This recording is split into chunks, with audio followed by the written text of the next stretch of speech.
Hello अस्सलाम वालेकुम प्यारे बच्चों। आज हमारा टॉपिक जो है वो है केमिकल प्रॉपर्टीज़ ऑफ मेटल्स।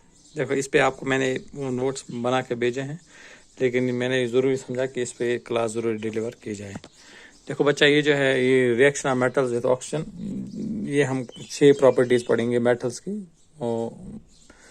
तो स्टार्ट करते हैं। देखो मेटल्स के साथ जब भी ऑक्सीजन बनाते हैं मेटल ऑक्साइड्स बनाते हैं, और ये मेटल ऑक्साइड जो होते हैं बेसिक होते हैं। देखो जैसे सोडियम ऑक्सीजन के साथ सोडियम ऑक्साइड बनाया, पोटेशियम ऑक्सीजन के साथ मिलकर पोटेशियम ऑक्साइड बनाता है।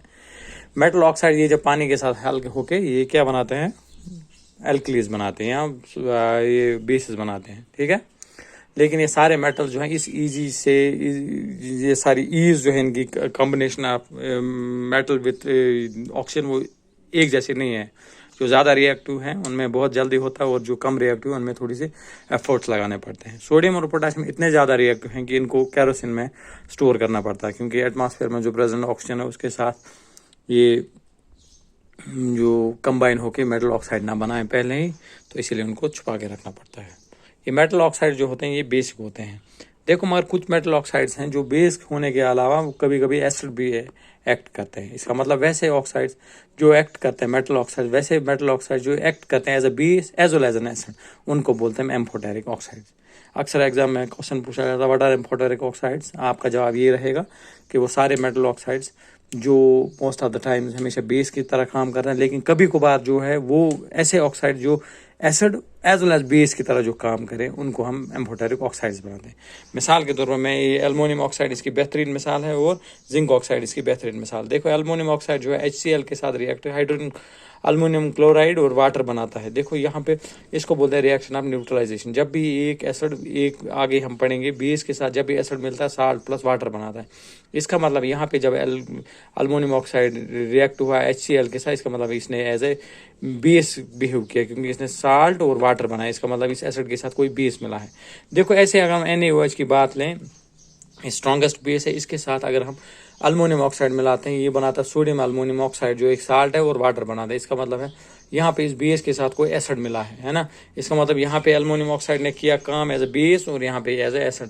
यही अल्युमिनियम ऑक्साइड यहाँ बेस थी और यहाँ पे एसिड थी। ऐसे चीज को हम बोलते हैं एम्फोटेरिक ऑक्साइड। ऐसे जिंक ऑक्साइड की अगर बात लें, देखो जिंक ऑक्साइड HCl के साथ मिलकर जिंक क्लोराइड बनाता है। जिंक क्लोराइड साल्ट है और प्लस वाटर है, यानी रिएक्शन ऑफ न्यूट्रलाइजेशन हुई। इसका मतलब इस एसिड के साथ कोई बेस मिलता है, और ये ZnO ने यहाँ पे एज ए बेस काम किया है। यहीं पे देखो ZnO किस NaOH के साथ मिलके इसने क्या बनाया, साल्ट बनाया प्लस वाटर बनाया। इसका मतलब यहाँ पे एज एन एसिड काम किया। देखो यहाँ पे एज ए बेस काम किया और यहाँ पे एज एसिड काम किया। ऐसी चीज को बोलते हैं एम्फोटेरिक ऑक्साइड।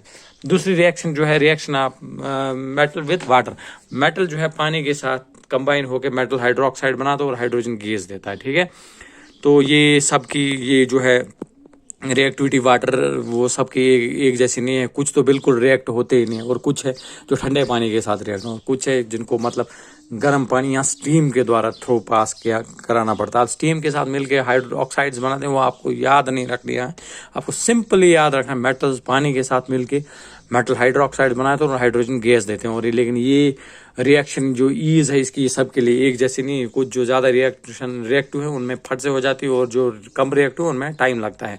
और इससे ही हम रिएक्टिविटी सीरीज देखते हैं। वो देखते हैं जितनी रिएक्शन तेज हो उतना हाइड्रोजन गैस ज़्यादा इवॉल्व होता है। उससे हमें एक अंदाज़ा लगा सकते हैं मेटल जो है वो कितना रिएक्टिव है। इसी तरह दूसरी रिएक्शन है मेटल्स जो है ये डाइल्यूट एसिड के साथ मिलके हाइड्रोजन गैस रिलीज करते हैं और मेटल साल्ट बनाते हैं। यहाँ साल्ट सिंपली बना, ऐसे कंफ्यूज हो जाएंगे आप, सीधा याद रखो साल्ट। देखो जैसे हम सोडियम लिया, एक मेटल है, इसको एसिड के साथ रिएक्ट करा, देखो साल्ट बनाए सोडियम क्लोराइड प्लस हाइड्रोजन। देखो यही रिएक्शंस जो है मुख्तलिफ मेटल्स की ये जो है ये ईज देखते हैं हम, यहाँ पेस देखते हैं हम, रिएक्शन की पेस जो है उससे हम अंदाजा लगा सकते हैं ये कोई मेटल कितना रिएक्टिव है। तो उससे हमारे लिए और एक कंसेप्ट आता है, उसको बोलते हैं रिएक्टिविटी सीरीज। रिएक्टिविटी सीरीज क्या है, एक कॉलम में मेटल्स को अरेंज करना, और वो जो सबसे ज्यादा रिएक्टिव है ऊपर रखना, जो कम रिएक्टिव वो नीचे रखना। ये हमें कैसे अंदाजा लगता है कौन ज्यादा रिएक्टिव और कौन कम रिएक्टिव, वो सीधा इससे पता चलता है।